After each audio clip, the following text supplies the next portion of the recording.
You're watching Canadian Muslim News on Muslim Network TV.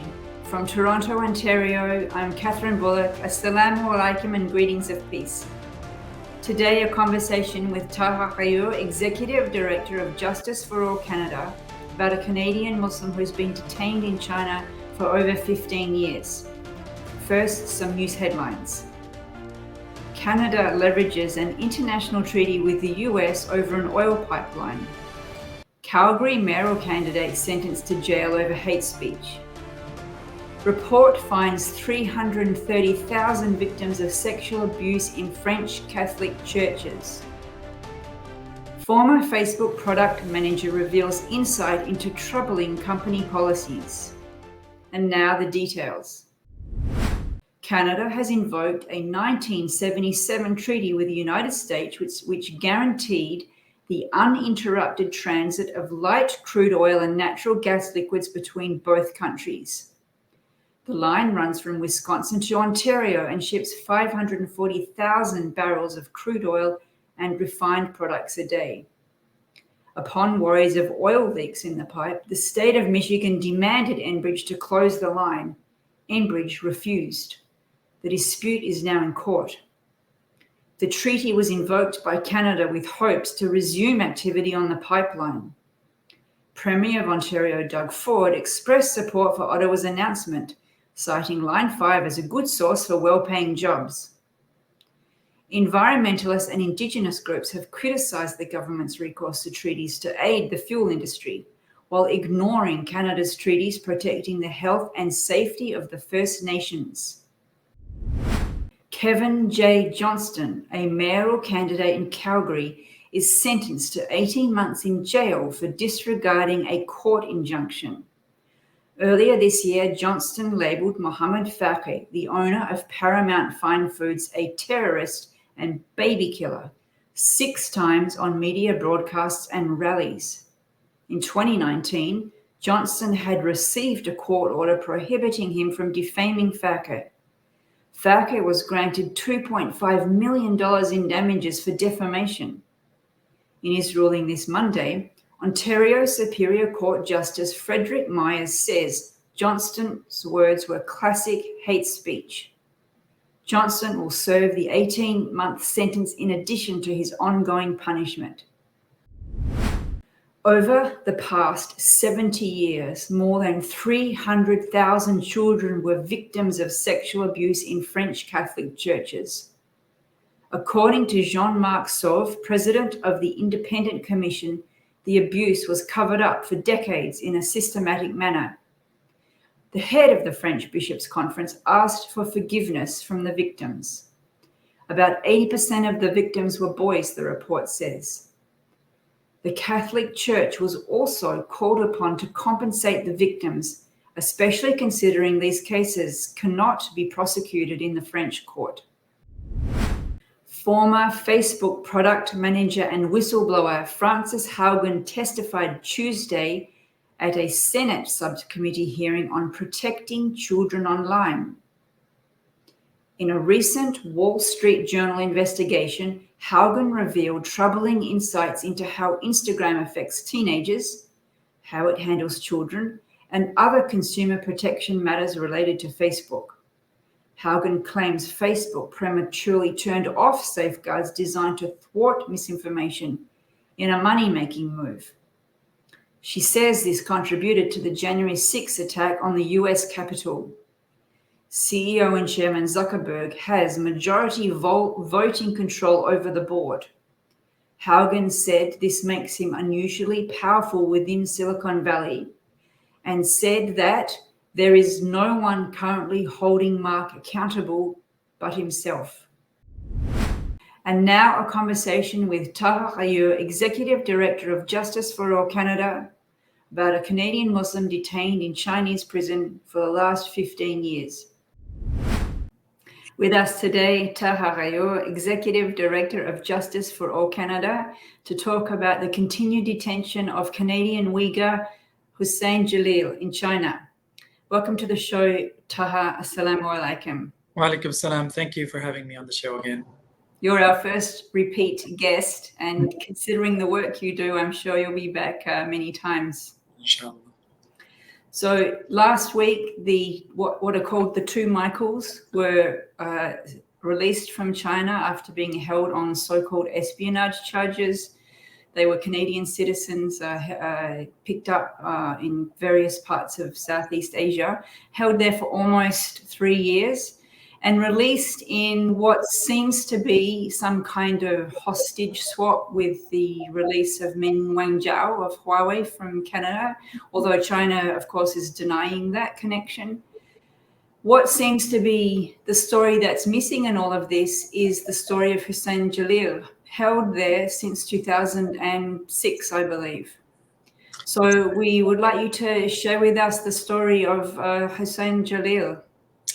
Well, first of all, no doubt, it's such a relief as Canadians, as people of conscience, of people who, especially in the human rights space like ourselves, to see both Michaels back safe and sound.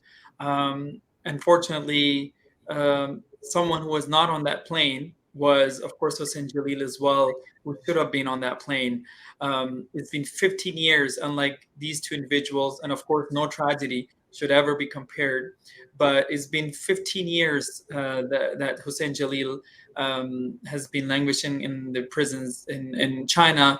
In fact, nobody really even knows for the past 5 years whether he's alive, and his wife hasn't had absolutely any contact. What is really tragic, unlike the two Michaels, the case of two Michaels, is that Hussein has not even once been visited by a Canadian consular or ambassador or anybody. So no connection, no even interest, unfortunately, from the Canadian government, or very little in his rescue. He has been arbitrarily detained, and the tragic part is that Chinese government, of course, does not recognize his Canadian citizenship. And one of the sad things that we came to know not that long ago was our ambassador to China actually. Mr. Barton actually thought at some point, first of all, he didn't even recognize Huseiyn Celil's name. It was not that long ago, over a year ago, I believe, when his name came up.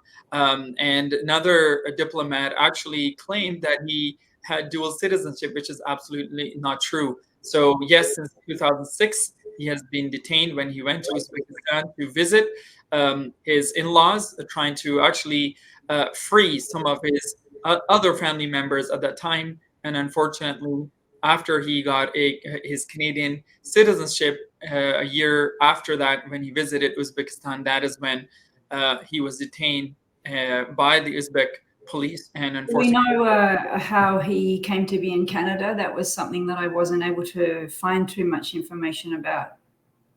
yes, sadly, again, this is not the first time he's been detained. He was actually detained back in early 90s as he was an imam, actually, an Uyghur imam, fighting for, of course, advocating for the rights of Uyghur people as well. So he was actually detained some reports say partly because he actually called out adhan, or call to prayer, on loudspeaker, and he advocated for that. But unfortunately, the charges that were laid against him were actually had to do with terrorism and murder. So he was able to escape from the prison there in, I believe, in 94 or 96, and he made his way to Ankara in Turkey, where he was registered as a refugee, and from there, and he was registered as a UN refugee under UNHCR, and then that's how he was able to make his way eventually to Canada in 2001. And 2005 is when he attained his Canadian citizenship. And unfortunately, his ordeal began in 2006. Once again, for the second time, detained on pretty much really charges that have never been proven. And since then, he has, for the past 15 years, he has no connection with his family. His wife has not heard from him, or no, and his youngest child, who's now 15 years old, has never even seen his father. And yesterday, his wife, Camilla Talendibeva, if I'm pronouncing it properly, called on the Canadian government to boycott the upcoming Olympics in Beijing. And she says that no one from the Trudeau government has spoken to her ever since he's been in power about this, although Global Affairs Canada says they're working on the case. What do you know about this? Maybe you can talk first about her call for the boycott. Well, this boycott, because this call to for boycott has been is a sort of a universal call now that Uyghur Muslims and other oppressed minorities and even human rights defenders have been calling for, including our organization, for quite some time.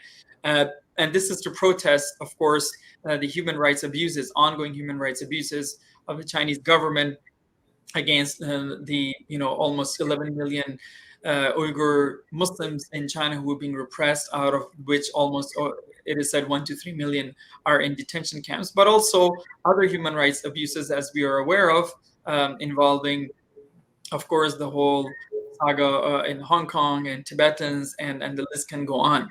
So that being said, it is a legitimate call to action. And that being said, she is right. As Alex Neve has been, who is the former executive director or CEO of Amnesty International Canada, has been saying that if for a two prime minister and for the past 15 years, 2 prime ministers and 10 foreign ministers have done pretty much nothing for the release of Huseiyn Celil.